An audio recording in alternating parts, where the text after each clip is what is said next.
discussion about where life has taken us since Canterbury, rather than do kind of a Q&A at the end. I think that if things come up, it would be nice for the panelists to talk to each other and have questions, and if you out there have questions, just give a hand and we'll get you in on the discussion, because I think it would be much more interesting.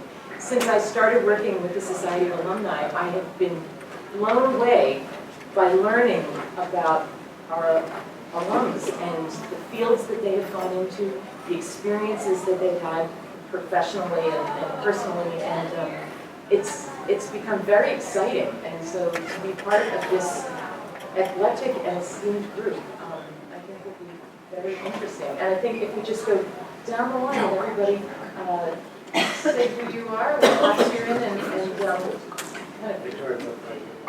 my background. Yes, we want to hear that. I am currently an actress. I do mostly theater, some film and TV, and now a lot of voiceovers. I'll take any work I can get. I did not start out doing that as my first career. I went to work in advertising because I thought that it was going to be stable and I would make money and go up the corporate ladder. And about 15 years ago, I didn't like the agency I was working with. And so I decided to go find a new job, and it ended up leading me to audition, and I got cast in the national tour of the Music Man Broadway revival, and it was a huge piece of luck, and I thought, great, I'll do this for a 9-month contract, and then I'll go back and find a job in advertising, and that was 15 years ago, and I never did. So that's kind of my story. We'll go down. Why don't you start from the other end, because Frank's much more into it. Well, we need that if we'll have a vote later. And you know that you never get to the retired member of the faculty. It takes up 50 minutes. You think it goes down? Okay, so we'll have a signal that I'm Bob Guggengack. I'm in the class of 56. I came to Canterbury in the fall of 1952 with Jim Shea, and Jim Briggs is around here someplace, and Toby Smith, who disappeared, but he'll come back. Ward O'Neill came the same year. And next year, we were 22 kids. 22 kids. I was 13. I was 5 feet tall. I weighed 90. And the first day of class, Mr. Brody lined us up in order of height for seating in the chapel. But I was second in this list. First was Oscar Thielen from Caracas. Oscar was 4'11", but he weighed 150. And he was shaking. And I saw Oscar 20 years later. He was still 4'11". So I graduated from Canterbury. I went to Yale with 2 of my classmates, Tony Cook and Barry Sweeney. And I thought I was going to be an engineer, but I was quickly disabused. I discovered geology by taking an elective, and I haven't looked back since. And I went from Yale to the University of Colorado. I got a master's degree. And I was offered a position in the petroleum industry, but I declined it in order to join the PhD program at Yale. So I did my PhD thesis as a geoarchaeologist for UNESCO's campaign to salvage the monuments in Nubia, which were being inundated behind the asphalt there. And as I was finishing my PhD, I married Francesca Marshall. And in order to introduce her to the life of a field geologist who she just married, our honeymoon trip was an 18-day float trip on the Colorado River through the Grand Canyon. That's another story. We wrecked our boat in the first rapid stream. She was game. And then I took her to India on a program from Yale's Peabody Museum to look for early fossils of human ancestors in the Chinook foothills. And while I was in India, I got a letter from the University of Pennsylvania offering me an assistant professorship to start at Chinook. So I went to Penn in 1968. I've been there 45 years. I retired for the first time in 2007. I retired again in 2013. And in those 45 years, I've done field work on every continent except Australia. And I've chosen the geologic problems I addressed more for their capacity to take me to exciting places than for the substance. But I'll let that out. And I stopped using the verb to teach. a long time ago, because it presupposes an outcome. But I know that in those 45 years, I've awarded 14,000 grades. I have supervised the work of 2,000 undergraduate majors. I've had 200 MS candidates and 15 PhDs. And it's, I love it. It's the best job in the world. I can ask any question I want. I can pursue it any way I want. I'm accountable to nobody. In 45 years, no one has ever told me what I'm supposed to do. And whenever I could,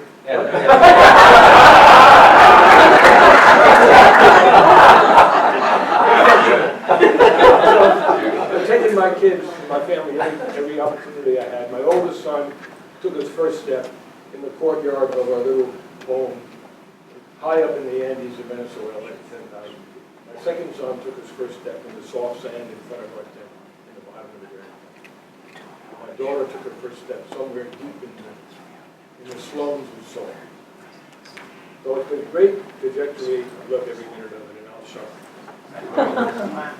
I was at Penn when you were there, but I didn't go to class, so You weren't the guy that walked the D, right? No? Yeah. Probably so. Okay. Which is something like what Jim Good for her. Yeah, I know. It's I great. wish he'd gone to put more. No. Make a lot of money. No. Trump went to work. That's true. Voting for Hillary. So I'm David Turicano, I'm class of '66, and here are some of my classmates. It was a much smaller school then, and they probably remember me when I used to make movies or show movies or watch movies, and that's all I did. My grades were abysmal. And I only got into one school, which was the only school I wanted to go to, Northwestern, because I wanted to study filmmaking. And once I got there, I realized they had one of the best journalism schools in the country, Medill. And so I decided to take courses there, and I did sort of a second major. And then I got out of Northwestern, and I thought, oh, you know what I really like is horror movies. And I had a nightmare one day, and this title came to me. It was Nasal Creatures from Trenton. And I knew this was my destiny. I had to make this movie. And instead of writing a script, how are you going to write a script about that? Instead of writing a script and getting backers, I just decided, well, whatever money I had, I would just start making this movie, just like in college. I'd, just get friends and this went on for a while. I was working in commercials, doing work, one here, a week there, whatever. And one day I got a call from, I'd been around the film industry in New York for many years, since I was about 14 or 15, and a lot of people knew me. I got a call from a friend who said, CBS News is looking for a film editor to work on 60 Minutes. And I called, and 4 months later I got this job. And they said, look, we'll guarantee you 13 weeks, and the salary was like, oh, okay. And I thought, well, this is great, because I'll be able to get a lot of stuff done on Nasal Creatures, and I got 13 weeks of work, and well, the 13 weeks became 14 years. And I lost interest in Nasal Creatures, more or less. And I became fascinated again with journalism. And after being a film editor for several years, I became a producer at 60 Minutes. And most of the stuff I did was, initially with Morley Safer. We did a lot of light, sort of satirical pieces. Mad Magazine was one, stuff like that. But I really wanted to do harder investigative stories. And so I worked a lot with Mike Wallace, who I have to say really changed the course of my life. He was a mean son of a bitch. I mean, everything you saw on television, that was exactly Mike, who would cut you down to a T.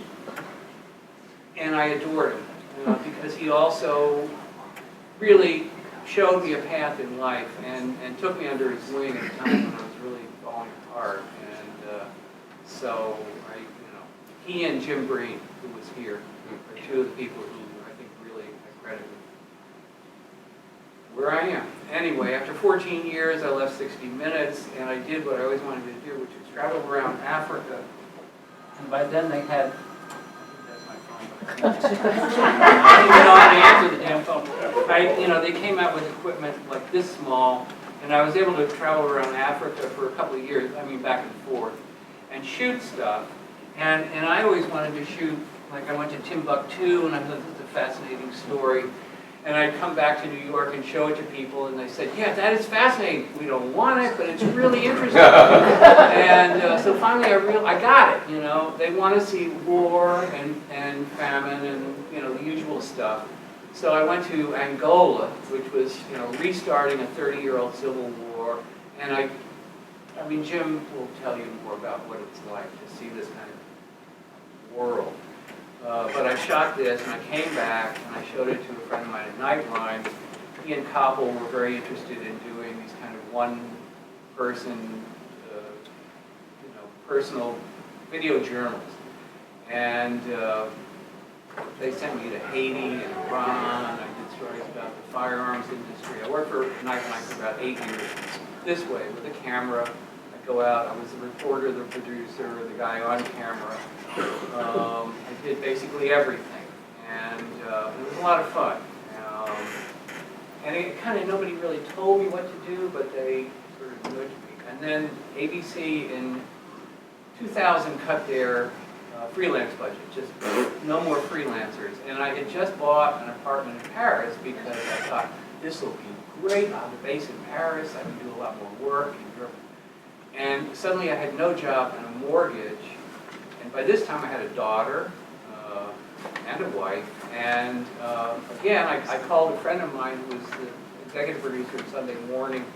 And I said, look, how about a series of stories about what's it like to be that American in Paris? Who are the neighbors? How do you get a telephone? Do you need to speak French? Great, go ahead.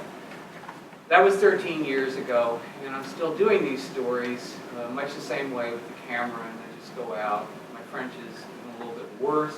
I no longer do stories about being an American there. I do everything from the French healthcare system, which is amazing, to doing something now on Rodin because they just renovated the museum.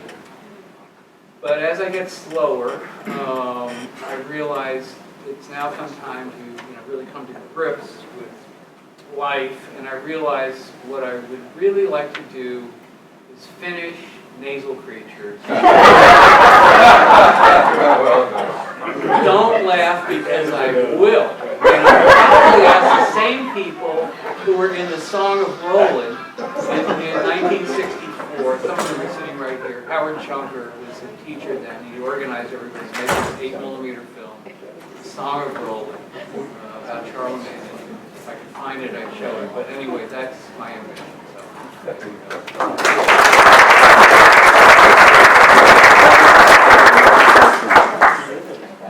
Hard acts to follow. My name is Joe Novella, class of 81. And when we graduated in 81, we were told that it was the finest class that had ever graduated, so we throw that out. Every year, right? I think so, that's So the secret, right? we're still in the top 35, right? I think so. Which is good. But those years in Canterbury were interesting because, and I remember coming here before I started, when I was in 8th grade, and it was like Woodstock. And people don't realize that. Mid-70s, that was 1976, 1977, jeans, casual, it was a very different environment. The first year I started, 77, was the first time dress code was reenacted, the school was co-ed, and we all had a sense that we were on a new path.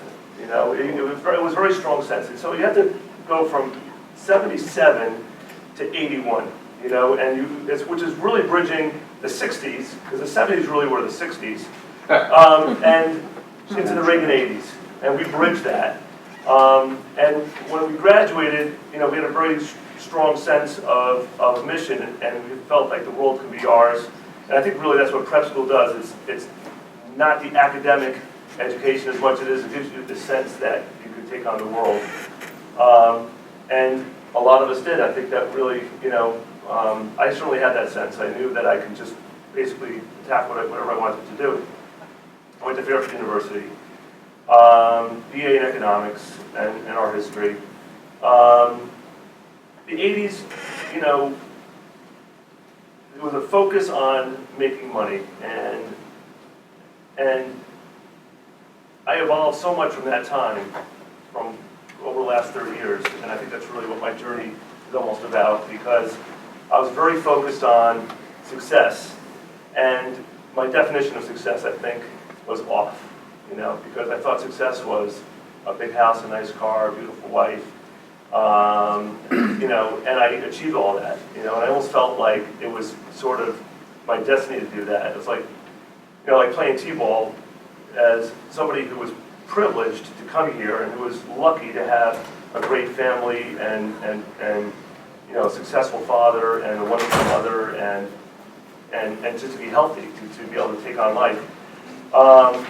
And then, so I was in residential real estate. My father was a builder and developer. I worked for him for a number of years. I went out on my own in my late 20s and achieved everything that I wanted to achieve. And then the real estate market crashed 8 years ago. The economy crashed. And my ability to make a living was literally taken away from me. And I went from being at the absolute top of the hill to not being able to pay my bills, okay? And interestingly, in the early 2000s, I watched An Inconvenient Truth by Al Gore, which a distant memory right now, right? Unfortunately. But I felt snookered because I was in real estate development, and I knew that there was an environmental cost to what I was doing, which is always justified by the fact, well, people need housing, and we're doing good work, and it's a choice that society makes. But there was an environmental impact, and I was very sensitive to that environmental impact. So I watched An Inconvenient Truth. I'm like, you know what? As somebody who's been very scientific my whole life and skeptical my whole life, I felt like the wool had been pulled over my eyes, and that I shouldn't have been so ignorant to what was actually going on with global warming and the environment. And so I started another company called Green Star Energy Solutions, and this was in the mid-2000s. I'm here actually with Thomas Vizito, who's class of 80, who is my associate. He's our director of business development. We work hand in hand together every day, and my girlfriend Donna. And I had a new mission. I'm like, okay, we can do what we're doing better. We can make these buildings energy efficient. We can make them, you know, less environmentally impactful. And so I had a new mission to do that, and then the market crashed. All right? So I had this little lifeboat, you know, a very little lifeboat. And I was like, oh my God, this is, and you know, so I was forced to go into a direction that I didn't expect. You know, I had 3 teenage kids at that time. And you're like, all of a sudden, your life is completely upside down. And you're you know, forced to do something different, but you have a new mission. And I frequently will say, I wouldn't go back to what I had for the price of being who I was and not having learned the lessons I've learned. And so the pain in life really is what makes the character, you know, who you are. And you know, at my late age, you know, 52 years old, to all of a sudden become a new person, it was a very interesting experience, you know, and I wouldn't give it up. It was great. But it's great because, you know, I feel like I emerged out the other side. So, you know, 10 years later, Tom and I are running a company where we are literally looking at billion-dollar pieces of property in Manhattan, multi-100,000 square foot facilities throughout the region, and looking at campuses, working for the Diocese of Bridgeport, working for the Sisters of St. Dominic, working for apartment buildings that have hundreds and hundreds of units, and saying, well, these buildings that were built, you know, some were built are new and they're bad. Buildings that were built 100 years ago that are horrible. And like, we can reduce the environmental impact of this building by not 10%, but like 80%. you know, and make it environmental, improve the quality of life for the people that live and work in that space, make it comfortable and healthy and sustainable. And whenever we meet a client, it's always about sustainability. It's always about the big picture. And you know, we never meet a client and talk about like products or specific things that we want to do. We always talk about what's the goal. You know, what's really important. You know, why are we here? You know, and our clients appreciate that. And I think that's why we've had the success we've had in the last few years. I mean, we literally grew the company from weatherizing homes. And we worked for NYSERDA and the Connecticut Energy Efficiency Fund. We weatherized thousands of homes. And then we were literally in New York City several years ago, and I'm like, you know what? We should come here because there are literally 1 million buildings in New York, literally. And these buildings really need what we're doing, and we really got the sense that nobody was really doing it with the same intensity and approach that we had. So we literally said, okay, literally got in the car, just drove into Manhattan and started knocking on doors. And you know, since then we're lucky. We've done a lot of work and we have some fantastic clients. But you know, to be working to have success is different from working for a greater mission in life, okay? And then getting success subsequent to that. And I think that if I had a message for the students of today, or anybody today, it's that we can't work just for money anymore. I mean, I think this was really where our country has gotten off track. And I think this election cycle, it's kind of been the underlying message of, what are we doing? What are we doing as a country? Are we just doing this to make money? Or do we have a broader mission in life? And my kids, I have 3 natural kids, I have 6 children. 10, 15, 17, 18, 20, and 23. 2 boys, 2 girls, and 4 boys. And that generation has got it. And especially my kids that are, you know, my daughter specifically, I would have to call her out as like the big Bernie Sanders supporter, as a 20-year-old or 18-year-old girl about to go to the University of Vermont. You know, the millennials didn't graduate in 1981. Okay, they didn't have the experience we have and the economy we had. My kids went through hard times, you know, and my kids, you know, perfect example. I went with them to buy some furniture for the house. We haven't bought anything for years, so I'm like, all right, come on, let's go buy some furniture. We pick out all this stuff, and we come home, and like later that night, my older son's like, no, we don't need this, this, and this. We only need that. Which is a mindset that I never had. I admit that. I never had that. We're all shaped by the environments that we grew up in, the years that we graduated, the experiences that we had. And we work, Tom and I have the pleasure of working with a lot of young energy professionals in New York City and throughout the region, and you know, in their 20s and early 30s. And it's funny, because we go into meetings now at some big energy firms in New York, Bright Power, Stephen Winter Associates, and we're the old guys in the room. You know, and we just look at each other and laugh. We're like, oh my God, how did this happen? And they have a different mission than we have. So I think the millennial generation is going to save this country. I have a lot of faith and hope in the next 10, 20 years. I think we're going to see that. I think we're going to see a sea change in our, you know, the social pact that I think we were striving for in the 60s. That we kind of got sidetracked on throughout the 80s and 90s. I think it's going to come back hard with the millennial generation who value environmentalism, sustainability, and have a different sense about what the value of money is and what's important in life.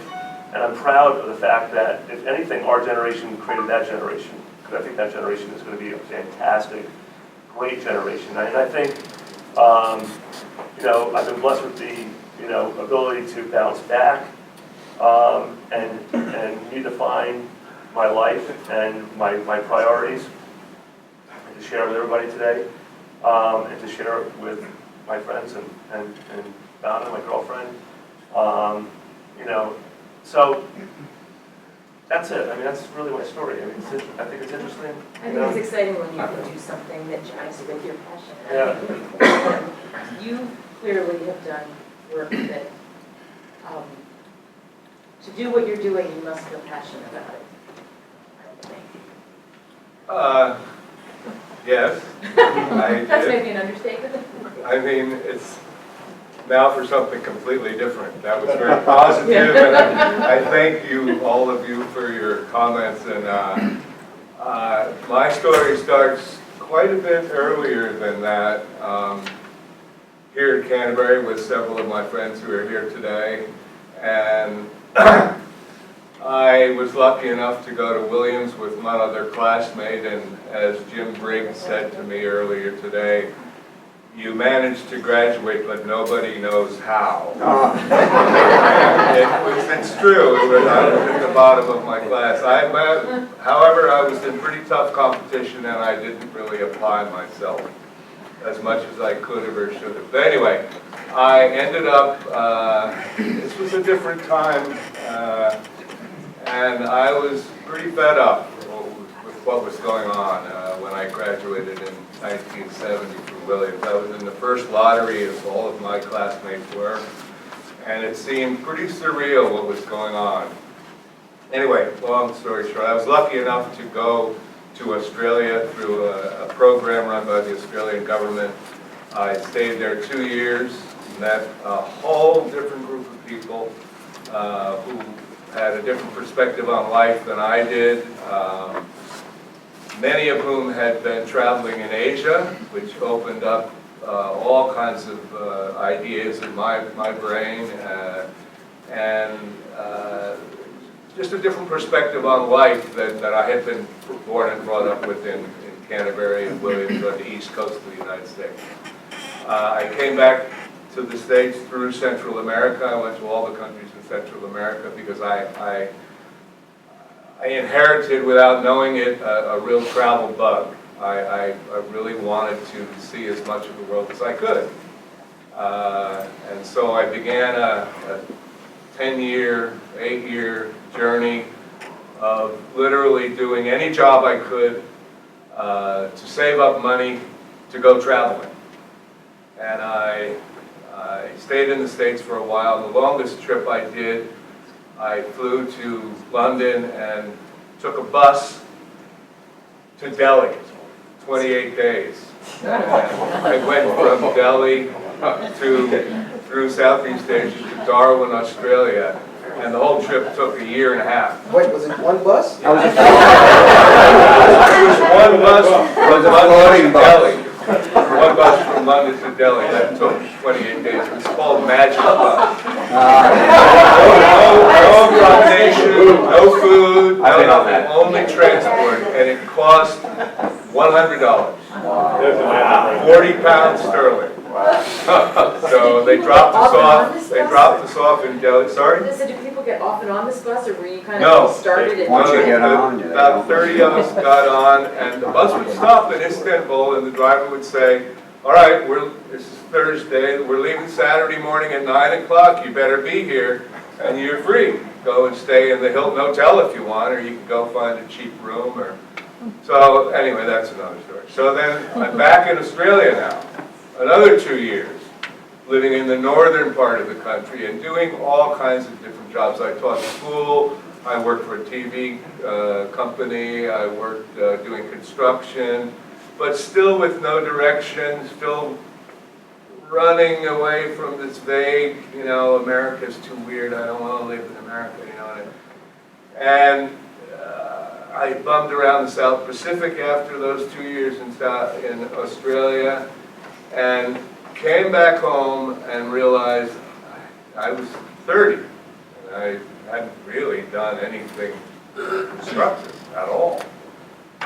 So, but I still wanted to keep traveling, I really wasn't, the gut wasn't full, and I hit on the Peace Corps. Perfect.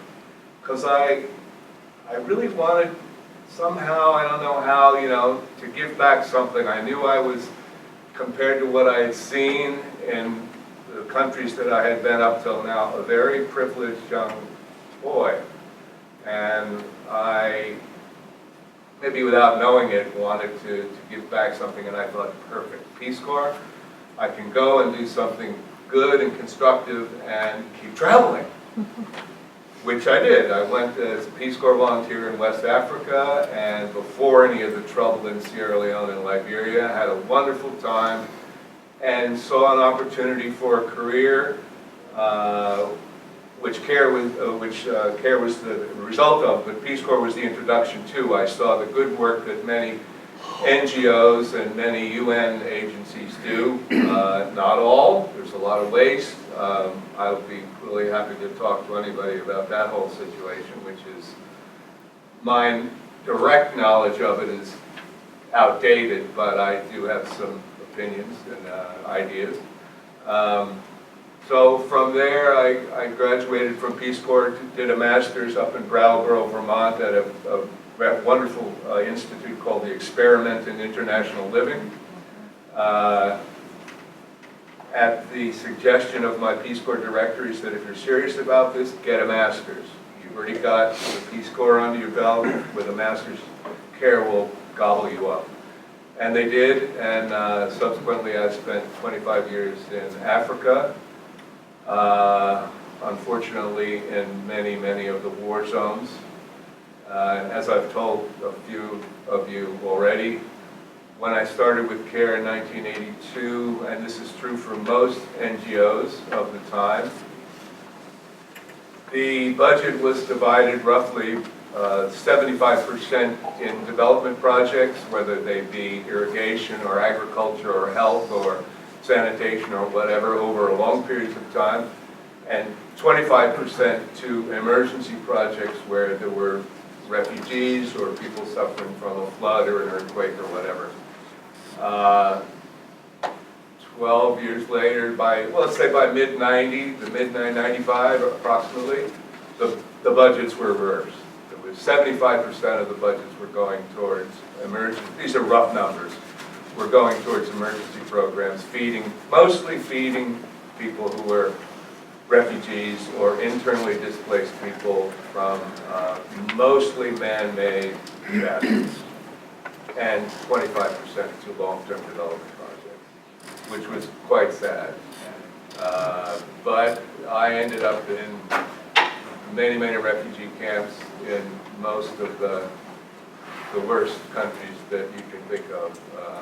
It was a very rewarding experience, except for the fact that after a while, you realize the emergency part of this is not sustainable. There has to be political change in the country that generated these refugees to entice them to return to their home and take the pressure off the land and the people and the government of the host country where they're in, who can't afford to adopt them, and they can't afford to integrate them. They can't even afford to feed them. That's why the NGOs like CARE and many, many others, I could name a list of 20 who I have ultimate respect for, the people who I met in those years, and some of whom died in the effort. So I am coming around to being of the positive, things are changing frame of mind, but I honestly, if you look at the whole world instead of individual parts, we are facing some really serious problems that seem to be compounding and getting faster. You mentioned that Al Gore is a footnote. I did just listen to a book by him, a new book called The Future, which is really about the present. And and thankfully he only spends 2 chapters on his pet theme of the environment. They're scary enough, but the other chapters on security and the Big Brother in many countries, all kinds of stuff. It's very, very well researched, put it that way, and I recommend it. But I'm coming around to hopefully being more positive about the future, and I look forward to any of your comments about my information is outdated, but I still have some opinions that I'd love to share and talk to you about. Jim, when you see so much construction and so much strife in places, what do you think gives you hope? Maybe something you've seen, what gives you that feeling of hope? Well, not necessarily in Africa, that's for sure. I mean, there are some success stories in Africa, but there's very few where there has been a major war or disaster. Let me rephrase that. A man-made war or disaster, as opposed to a flood or an earthquake, that has been resolved and has not come back. In other words, like, Western Sudan, for an example, that's been going for 25 years. The whole of South Sudan's been going for 35 years. It springs up and goes away. My hope comes more from the fact that the response is more integrated. More people are aware of what's going on, not necessarily in the little tiny wars in Africa, but in the big picture in the world. Of course, the internet and all the information that's out there is not all correct, but it's out there. People are more conscious of it, more aware of it. And to be quite honest, when I started, we were still using telex. I was still sending financial reports to New York that were handwritten in '82, and it's come a long way. So the response, the awareness is getting better, but it's still putting your finger in the dike. There's so much need out there and people are getting tired. There's need in America. There's need everywhere, and there's not enough resources to go around. I mean, there are enough resources to go around, but they're not getting around. They're getting concentrated in fewer and fewer people in fewer and fewer countries, and it's kind of scary. But I do have hope. Maybe I hope it's not me. Me too. Excellent. Tracy. Hi. I'm Tracy Sims. I'm class of '86. First of all, I am proud to be the only panel member still drinking his beer.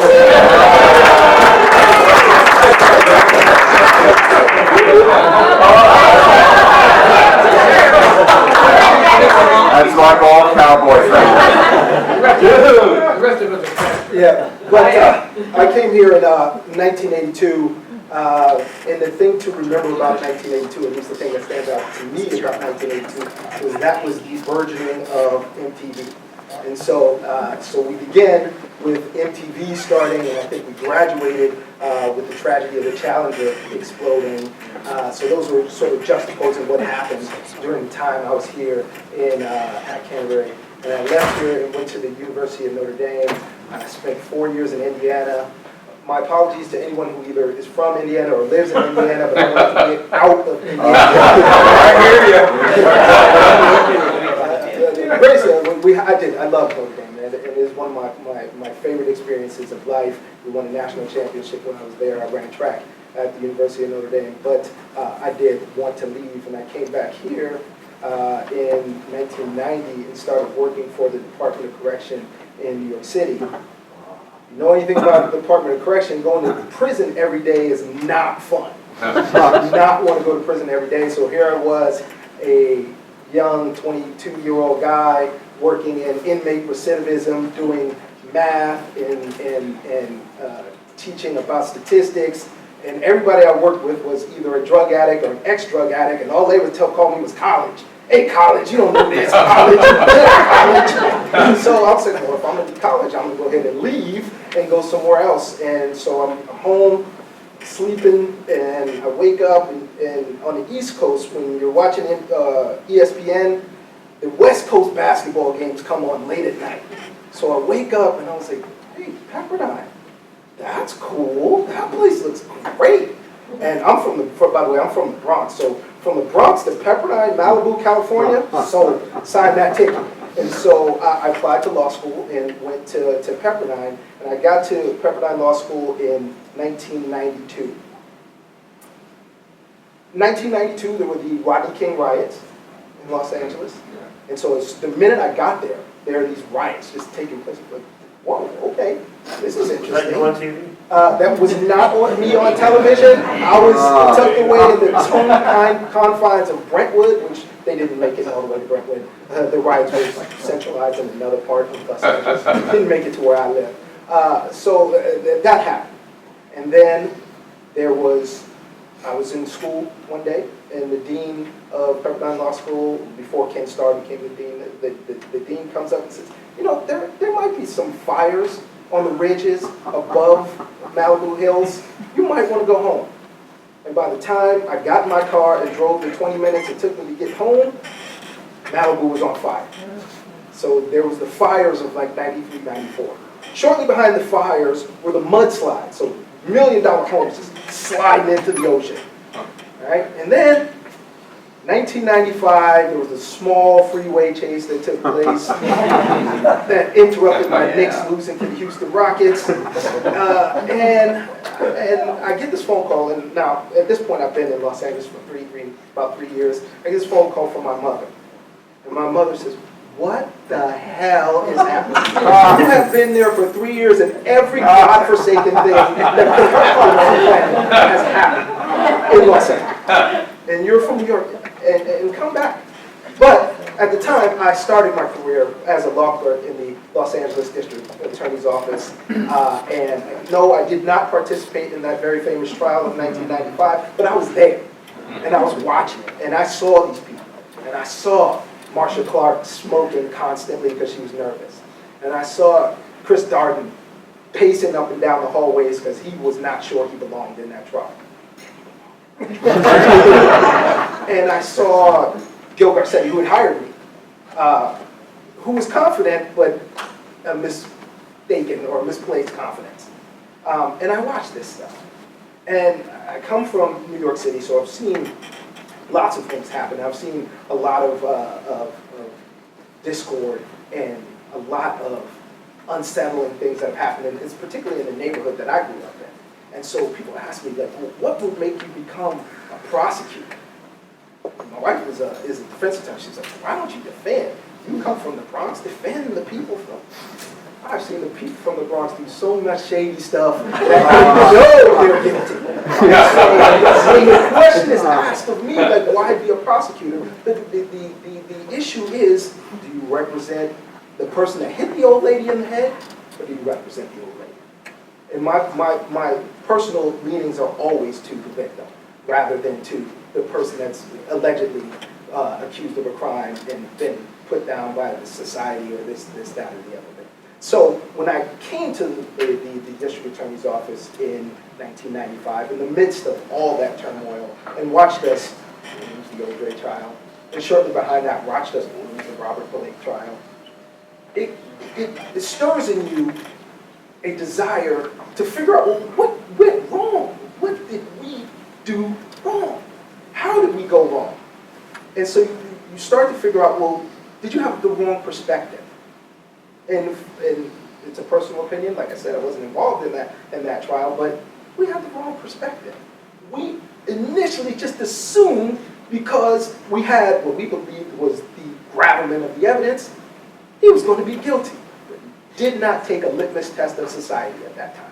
No idea how society was run, particularly no idea the ethnic societies in Los Angeles were running. Not the Mexican communities, not black communities, not any of those communities that felt disenfranchised by what had happened in Simi Valley, which was the Rodney King trial, and what had happened with I forgot her name, the Korean grocer that killed the young lady in South LA. Missed it. So here are all these people that come to the district attorney's office, and there are some really heady people who have come from some great schools and great lawyers, smart guys, smart ladies. No idea about what's happening in communities. Okay? So they're here, they know the law. They're skilled. They got the great ties, they have the great suits, the nice shoes, great haircuts. I don't have any hair anymore, so I have a great haircut. But they just have no idea. So not only is it, in my opinion, a requirement to not only be a lawyer, but to be in the community a little bit too. So what I do is there's programs that have young children. And we call it Project Lead, which you're supposed to lead these kids out of whatever environment they're in. So you get involved in that. You speak to kids, but not only that, I have teenagers, so I listen to the music they're listening to. I'm just going, please, no, can you turn that down? But you have to hear it to understand. You can't just say, all right, that's bad music. I don't enjoy that, so I'm not going to listen to it. You better listen to it, because that's what's teaching these kids. So you need to listen to it. So I listen to what my kids listen to. I hate it, but I listen to it, you know, and I spend time with them. And I talk to my 21-year-old, a 17-year-old, a soon-to-be 13-year-old, and a 5-year-old. Yeah, he's there. And a 5-year-old. So, but I spend time with all of them. And not only do that, I'm a law school professor too. So I teach at Irvine University School of Law, and it's a requirement of me to ask them, what do you want to do? How is it that you are going to now, just because you have your shingle, and you can go out there and be a lawyer, and you can go out there and make X amount of money, what are you going to do? What are you going to do with that?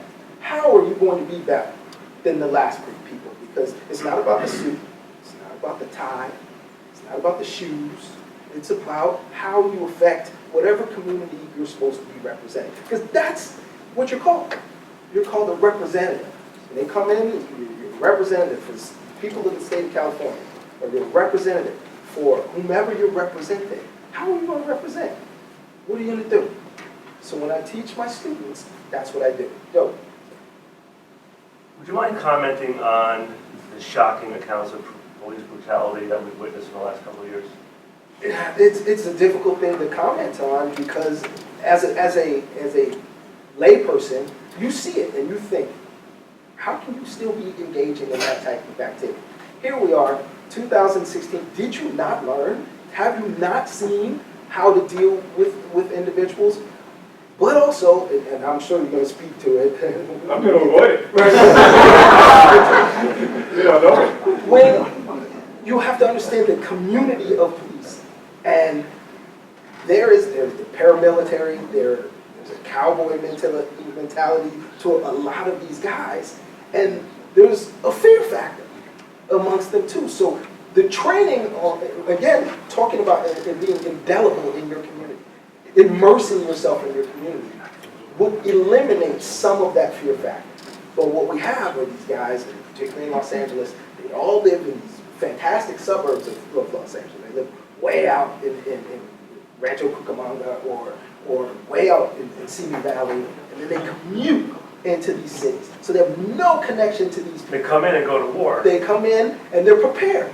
And they've been indoctrinated by older officers that tell you, you got to be aware of Jordan Downs, or you got to be aware of the jungle. Is there anything going on to change that? Is there anything? Sure. First of all, what's going on to change is there's a lot of education that's been going on, and there's a lot of reprimands, and people are being sanctioned to a large degree on what's happening. But what's also happening is you're getting a younger group of police officers who have actually seen what's been happening, but also have grown up in a different environment, in a different time and place, where they've communicated and been sort of admiring of people who don't necessarily look like them. They've grown up watching Will Smith be a TV icon, and they've grown up seeing Shaq, and so they don't have the same distance. They're homogenized to a greater degree. So these younger officers, I think there's hope with these younger officers that they may eliminate some of the things that happen. Now, it still happens, because I think what happens is when your adrenaline's rushing and you believe something is happening, and that's the argument they make. The theory or the statements they make is, I'd rather be judged by 12 than carried by 6. Meaning, I'll shoot first and go home and figure it out later. And that's sometimes a terrible mentality, because oftentimes your reaction is slow, but they show you in this training how brief it has to be for you to make this split-second decision. And they're family men, and I'm not putting down police officers. Many of them are my good friends. They'd be drinking with me here too if they were here. But a lot of those guys, they got to go home. And that's their theory. Every day, it's like, my goal is end of watch, right? That's what it's called. The end of watch, I got to go home. And so my decision is to make that choice to go home. What's the effect of cameras? Many police are now required. Body cameras? I think body cameras are gonna have a huge effect. Body cameras and dash cam cameras are gonna have a huge effect. We just had a big training on body cameras and dash cam cameras, and it's gonna hold you accountable, because all that nonsense you were saying and all those written reports that you were making it, fudging it your way, can't do that anymore. You know, did that person, were they, the terminology is furtive movements. It's like the person made a move and it looked like they were going for something. Well, now on this body camera, we're going to see what that furtive movement was. Does it also put an officer at greater risk? I don't know how, I don't think it puts them at any greater risk. Because they hesitate. No, because your training still is going to be, and I'm not, again, believe me, I'm not a police officer, so I'm not going to tell you exactly how they're going to react in every situation, but I think the idea behind the dash cam camera and the body camera is to be accountable. It's not so much to say I'm going to react differently or I'm going to hesitate because I'm on camera, I don't want to do this. You're supposed to do the same thing every single time.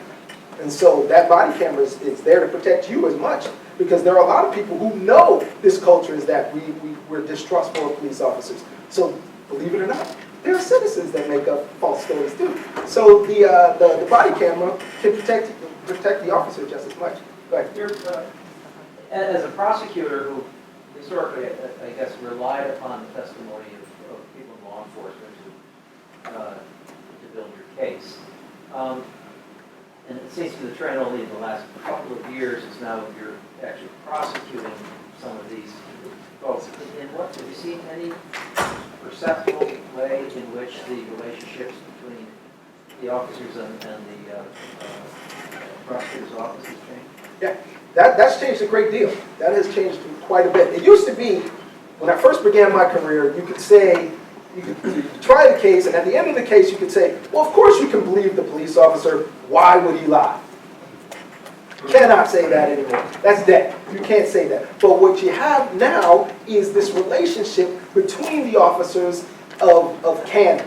They realize they're on trial just as much as the defendant probably is these days. So they have changed their way of writing. They've changed their way of approaching citizens to some degree. You're still going to get a lot of people who are going to be what they are.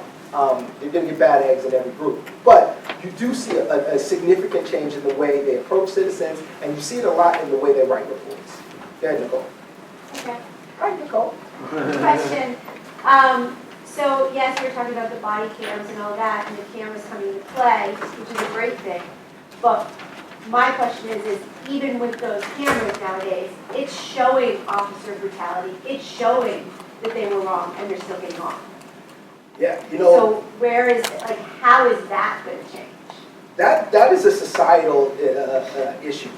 When you have, because you're still having to put 12 citizens up there, and the same argument gets made, what I just kind of alluded to, is that their idea is that we have to protect ourselves and approach this in a way that is pragmatic for us to all be safe and go home. So their aggressiveness towards individuals is designed for them to protect themselves. So when you start with that framework and you have 12 people in the audience and you got to say, well, listen, the idea is that this officer really wants to go home and he deserves to go home as safely as anyone else. Was his action reasonable under the circumstances? And as a layperson, you see the video, you see that, and you go, man, they really beat that guy to death. It looks like, they were really aggressive. Or shot him in the back. Or shot him, Lay on him and choke them. And it's still very difficult for it to get society, it's kind of like turning a cruise ship. It doesn't turn rapidly. Society has to gradually turn. So you see a lot of people who still say, I still want to believe police officers. So when they say, I had to do this because I was legitimately in fear, a lot of people still want to accept that. So it's going to And I'm going to get that that's going to take time to change. We just want to start to see that change, Right. because it's still the same old But I think more often you're going to see a lot of trials. It happens, first of all, and there's some media people here, you're going to get in the news, you're going to get the bad stories. You're going to get the salacious stories, the stories that show, hey, this police officer got off. You're not going to get the everyday story where police officers are fired. Some of them, you're not even going to get to them. They're going to be fired. They're going to be administratively sanctioned, and they're going to be convicted. Some of those stories are not even going to make the news, so oftentimes it does happen. Same topic. Do you see an element of risk, additional risk to the community, because the police, with the body cams and the dash cams, may avoid certain circumstances? Yeah, no, I And be don't. protected by the Yeah, no, I haven't seen any additional risk to community based on body cams or dash cams, not necessarily. There has been additional risk to community, though. And the additional risk to community has come from what we call now community policing. Particularly where I live and where I practice, what we've done is the state has said, you know what? Parolees and people in state prison cost so much money that we are going to release them to you, County of Los Angeles. You now supervise your own parolees. And so now there are all these people who used to be in state prison who are now running the streets in Los Angeles to be supervised by the county. They're no longer supervised by parole. The board of parole is almost nil. It doesn't almost even exist anymore. And so that's what that additional risk, because all these people who should be in prison, because the governor decided, okay, it's too expensive, now they're releasing, and we are seeing those people reoffend in really serious ways. So that's a problem. What's up, Tony? One second, actually. We are starting to run out of time because clearly this is an extremely exciting topic, and I think next time we have to have Tracy back just to and I'm hoping you're sticking around so maybe some more of these questions can be answered. But we've got to move it along because we do have an announcement over at the athletic hall, and we've got 2 more fabulous panelists.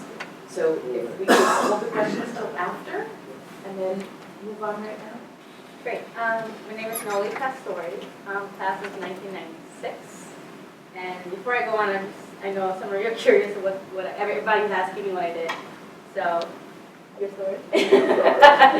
No, I was partying so hard last night. Sorry. No. I choked the beer. No, I just sprayed it really badly in an exercise class. So that's it. So I was born in Honduras, and I came to New York, in the Bronx actually, when I was 5. And as I grew up there, I had no clue what a boarding school was. And I ended up getting into a program called Prep for Prep, which helped me prepare for prep schools. And that's where I learned about boarding schools and private schools that I had no clue of. So my mom did not know either. And we luckily had a family member who was in the education industry and kind of informed us of what was going on and told my mom it's a great opportunity. Now I'm one of 4, and I'm the third, 4 girls. And I decided, this is great. We went to the program, it was really hard, but I, completed it. And decided to come here. So it was either, going to a high school in the Bronx or coming here, as my mom said, you're going here. And which was great. I had a great 4 years here. And after I left Canterbury, I went to Johns Hopkins in Maryland and graduated in 2000 with a Bachelor of Arts in International Relations and focused in economics. I ended up going into the insurance industry and started working for a big company, AIG, for like 6-7 years in the city. At one point, I did work for a startup, and we used to work at the World Trade Center. And we basically moved out of there right before 9/11. So I was able to, nobody was from my office,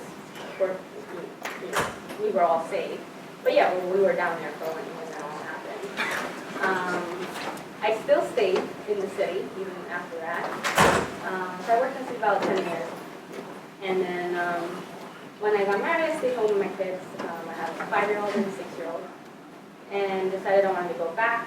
I stayed in the insurance industry. And at that time, Jim Briggs asked me to join the Society of Alumni, which at the time I didn't think I'd have time. I was very busy and all that. And after talking with him, I decided to do it, and I'm glad I did. So thank you, because I feel like the connection with Cbury has been really great again. And I've always felt like the need to give back, and especially with how I grew up and what was offered here. So I also do a few nonprofit. I'm in a nonprofit organization in my hometown, Women's Club, and we always do fundraising events, helping out different organizations. I wish I could have gone international and done a lot more, but I didn't do that. I didn't have that opportunity. So I do all mostly local stuff, and I do keep busy. So I teach Zumba, and I can't right now because of my foot, and I also try. I like running and doing obstacle runs and all that, and that's it. But I think the most important thing was that the connection that I have here at Canterbury with the friends that I've connected with and still kept in touch. A lot of people are surprised that we still have that connection here and seeing a lot of familiar faces from the past and connecting with new ones is always great. That's it.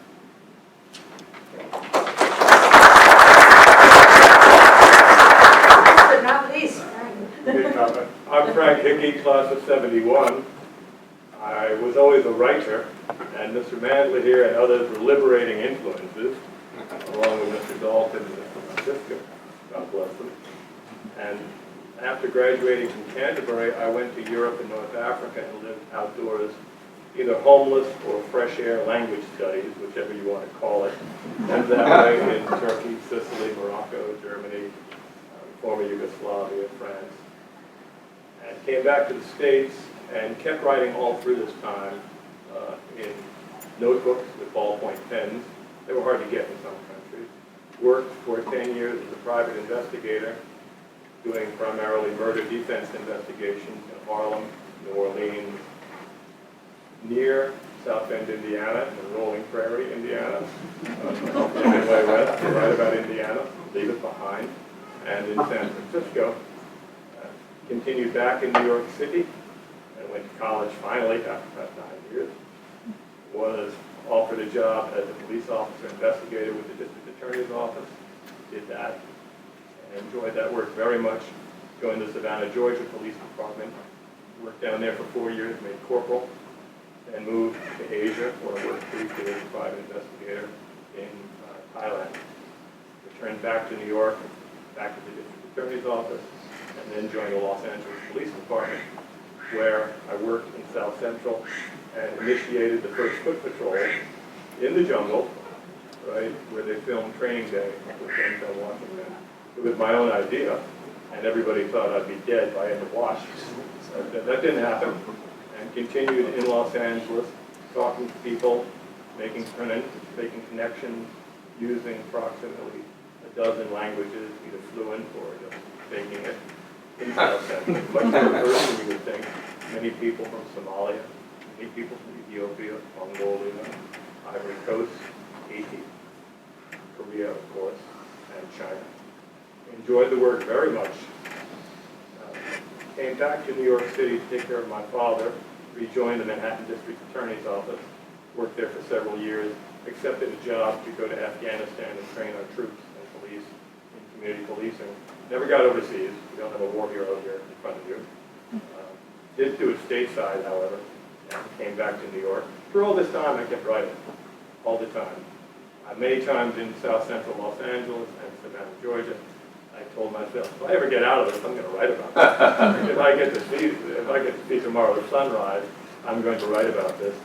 I have 7 books out and 1 movie out right now, and enjoy the writing. And Canterbury has changed my life, my perspective, very deeply.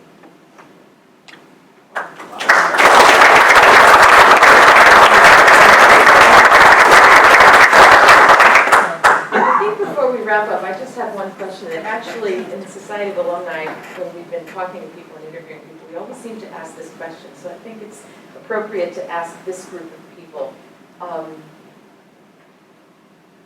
When you think of Canterbury, and just go down the line, start with you, Frank. When you think of Canterbury, what's one word that comes to mind that means something to you? Economical. I saved a lot of time going here because I saw many people, and this goes exactly to what Joe was talking about before, running after the dollar. And Canterbury gave us, whether by design or accident, a higher purpose. Great. And you realize you don't want to chase the dollar, you want to chase the honor. the meaning of life, what makes life worth living. So you didn't waste time chasing the dollar if you went to Canterbury needlessly. You realized there were other things that were more important.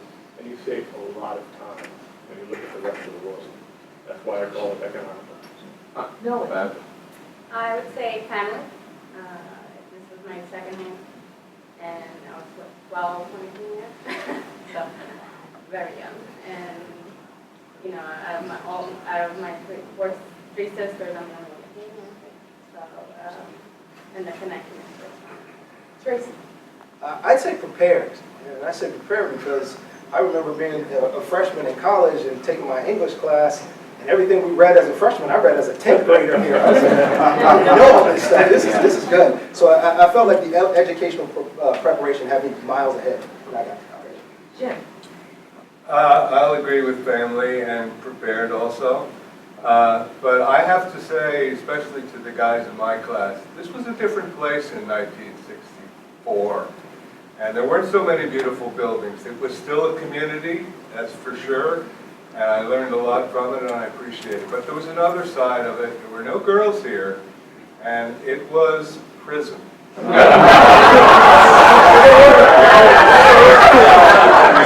it hadn't been for sports, I definitely would have contemplated making a break for it. I will say the walls were much higher back in the mid-50s. Agreed, probably. I think confidence is a good word because, and I was making the point earlier that it's not the academic as much as it is the confidence that you leave a school like this with, and life. My experience in life that it's at times mostly confidence that gets you through. Dave? Actually, I was trying to think of something good, but I threw everything out. I was going to say beginning, because actually I have to agree with Jim. It was a prison. And it was right at the time that the world was exploding. I mean, in 1965, the Beatles came to New York. Rolling Stones were popular. And we were sitting up here. Yeah, we were stuck here.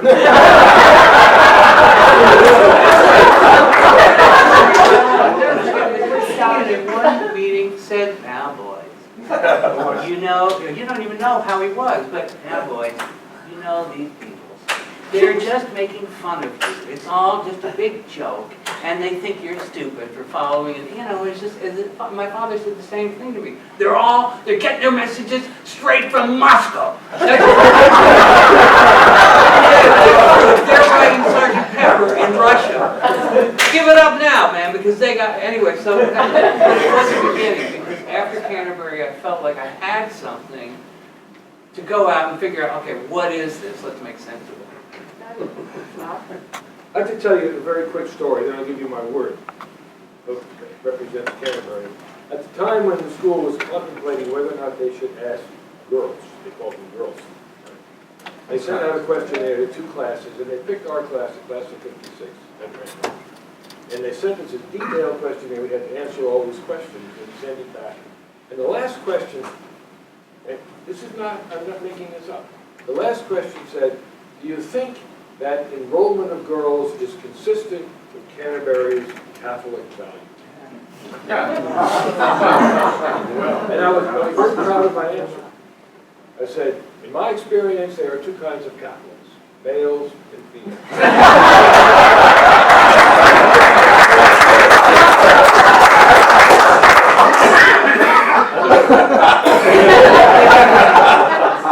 But my word for Canterbury is integrity. Canterbury taught me, and I didn't know it, Canterbury taught me deep respect for the data. And that has done me very well in the years I've been a scientist, because I've focused my attention on the data, and I've avoided the trap of agenda-driven science. And I attribute that to what I learned from Canterbury. Wonderful. Well, unfortunately, we have to wrap up. What about you? Me? Oh, yeah. Yes. I would have to say family. This is, when I come back here, I'm coming back to see my family. And that when I come to a reunion where there are many people that I'm meeting for the first time from class of 71, or They like John, how many years have we known each other now, even though we didn't go to school together? Ages. I'm coming back, these are my family, these are my people, and I get to meet new ones every time I come back, and it's home. It's home. So, on that note, I want to thank all of our panelists